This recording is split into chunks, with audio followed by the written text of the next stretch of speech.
नमस्कार, झारखंड समाचार में आप सभी का स्वागत है। आइए जानते हैं सुबह से लेकर शाम तक की तमाम खबरें। अभी तक आपने हमारे चैनल को सब्सक्राइब नहीं किए हैं तो प्लीज चैनल को सब्सक्राइब कर बेल आइकॉन को प्रेस कर दीजिए, जिससे खबरों का अपडेट आप सबों को मिलता रहे।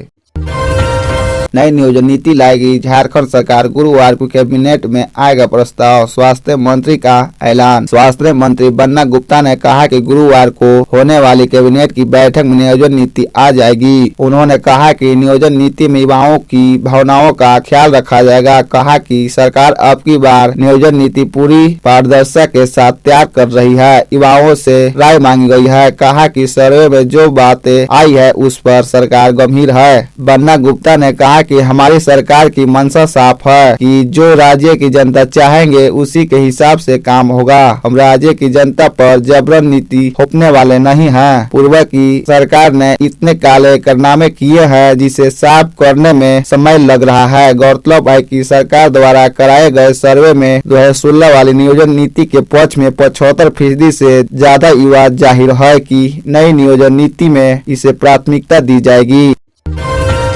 लोहरदगा में पिकअप वैन ने बारातियों को रौंदा, एक व्यक्ति की मौत, आधा दर्जन घायल, 4 को किया रिम्स रेफर। लोहरदगा जिले के कुड़ू थाना क्षेत्र स्थित फुलसूरी कोठी टोला गांव में एक बारातियों के खुशी का माहौल गम में बदल गया। डीजे लादे वाहन ने नाचते झूमते बारातियों की भीड़ में अचानक घुस गया तथा दर्जनों को कुचल दिया। वाहन की चपेट में आने से एक बाराती की मौत हो गई, वही आधा दर्जन लोग घायल हो गए। इसमें गंभीर रूप से घायल 4 लोगों को रिम्स रेफर कर दिया गया है। वही करीब 1 दर्जन लोगों को हल्की चोट भी लगी है। घटना के बाद खुशी का माहौल मत्तम में बदल गया। इधर इस हादसे में गंभीर रूप से घायलों को किसी तरह का कुड़ू अस्पताल लाया गया, जहां प्राथमिक इलाज के बाद बेहतर इलाज के लिए रांची के रिम्स रेफर कर दिया गया। घटना की सूचना पर कुड़ू पुलिस डीजे लादे सवारी वाहन को जब्त कर लिया। वही मृतक के शव को पुलिस ने पोस्टमार्टम के लिए सदर अस्पताल लोहरदगा भेज दिया है। जानकारी मिलते ही थाना प्रभारी विश्वजीत कुमार सिंह कुड़ू अस्पताल पहुंचे तथा घायलों का हाल चाल जाने।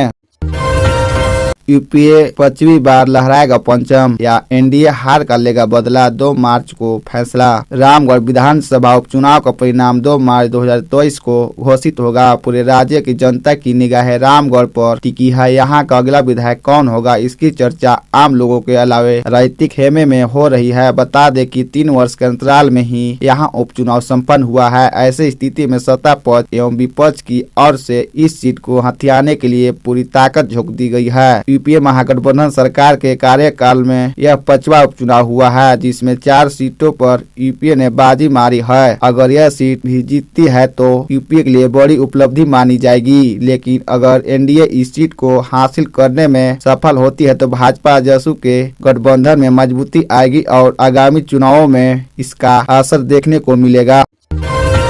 झारखंड में सुरक्षा की मांग को लेकर हड़ताल पर रहे डॉक्टर, ओपीडी सेवा ठप, मरीजों को हुई परेशानी। झारखंड के डॉक्टरों ने सुरक्षा की मांग को लेकर बुधवार 1 मार्च 2023 को पूरे राज्य में कार्य बहिष्कार किया। इसका असर गुमला में भी देखने को मिला। डॉक्टर एवं चिकित्सक कर्मियों ने कार्य बहिष्कार कर अस्पताल गेट के समीप धरना प्रदर्शन किए। डॉक्टरों के कार्य बहिष्कार के कारण ओपीडी सेवा ठप रहा, जिससे मरीजों को काफी परेशानी हुई। सदर अस्पताल गुमला का ऊर्जा वितरण केंद्र, लैब, एक्सरे, एड्स जांच केंद्र, जन्म प्रमाण पत्र केंद्र पूरी तरह से बंद रहा। दूर दराज से आए मरीज बिना इलाज कराए बेरंग वापस लौट गए। सदर अस्पताल गुमला में सिर्फ इमरजेंसी सेवा चालू रही, जिसमें एक्सीडेंट, प्रसव आदि सुविधा शामिल थी। विरोधी प्रदर्शन सुबह 10 बजे से दोपहर 3 बजे तक रहा।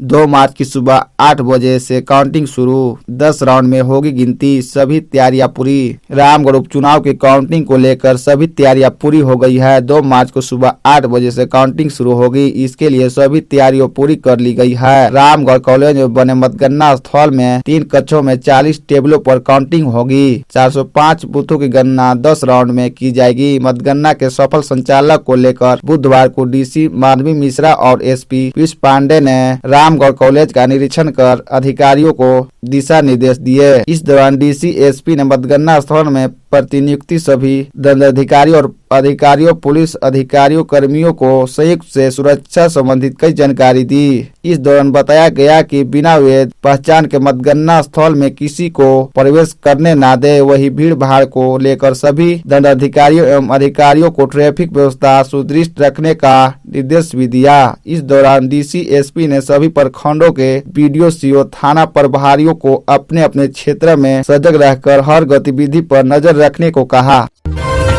सिमडेगा मनरेगा घोटाला, बिना कुआं खोदे ही पैसे की कर ली निकासी। मनरेगा में भारी गड़बड़ी करने का मामला प्रकाश में आया है। यह मामला सिमडेगा जिला अंतर्गत बानो प्रखंड की गेनमेर पंचायत का है। यहाँ पर मनरेगा के तहत कुएं का निर्माण होता था, लेकिन कुएं का निर्माण तो नहीं हुआ है और अधिकांश राशि की निकासी कर ली गई है। मामला तब प्रकाश में आया जब मनरेगा लोकपाल पुष्पा कुमारी सिंह स्थल का औचक निरीक्षण किया। निरीक्षण के दौरान उन्हें दूसरा कुआं दिखाया गया, लेकिन शक होने पर उन्होंने दोबारा जांच कराई, तब जाकर मामला सामने आया। जांच में पता चला कि कुआं निर्माण पूरा नहीं हुआ है, अधूरा कार्य कर अभिलेख तैयार किया गया है और अधिकांश राशि की निकासी कर ली गई है। निर्माण के नाम पर मात्र चंद फीट कर छोड़ दिया गया है। इस मामले को गंभीरता से लेते हुए मनरेगा लोकपाल ने अधिनियमता छुपाने के उद्देश्य से दूसरी योजना दिखाने के आरोप में 28 लोगों के खिलाफ एफआईआर दर्ज करने की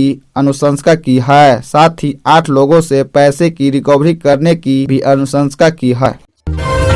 कांग्रेस विधायक अंबा प्रसाद ने सदन में उठाया अवैध खनन का मामला। मंत्री ने दिया यह आश्वासन। एनटीपीसी पकरी बारवाडी कोल खनन परियोजना में 37.20 हेक्टेयर भूमि पर अवैध खनन मामले को लेकर विधायक अंबा प्रसाद ने विधानसभा में फिर से मामला उठाया। आपको बता दें कि शीतकालीन सत्र के दौरान भी विधायक ने इस मामले को जोरदार तरीके से सदन में उठाया था। विधानसभा के बजट सत्र के दौरान विधायक अंबा प्रसाद ने वन, पर्यावरण एवं जलवायु परिवर्तन विभाग के मंत्री से कहा कि 100 एकड़ वन भूमि में अवैध खनन की पुष्टि हुई तथा एनटीपीसी पर जुर्माना लगाने की अनुशंसा भी की गई है, लेकिन अवैध खनन के लिए न तो किसी एनटीपीसी के पदाधिकारी की जिम्मेदारी तय की गई है और न ही उनके खिलाफ किसी तरह की कार्रवाई की अनुशंसा की गई है। एनटीपीसी की पकरी बारवाडी कोल खनन परियोजना में क्लीयरेंस की शर्तों का उल्लंघन कर जीवन रेखा नदी को बर्बाद कर दिया गया है।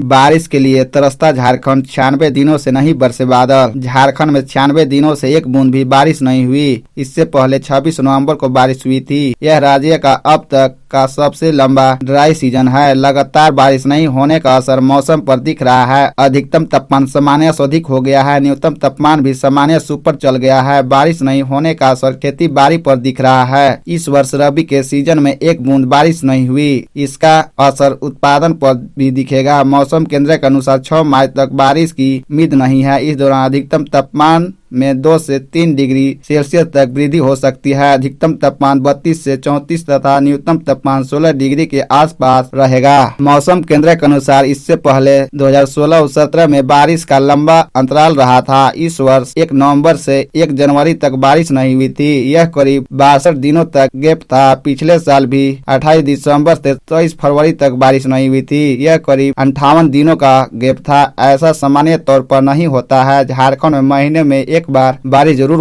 हो जाता है।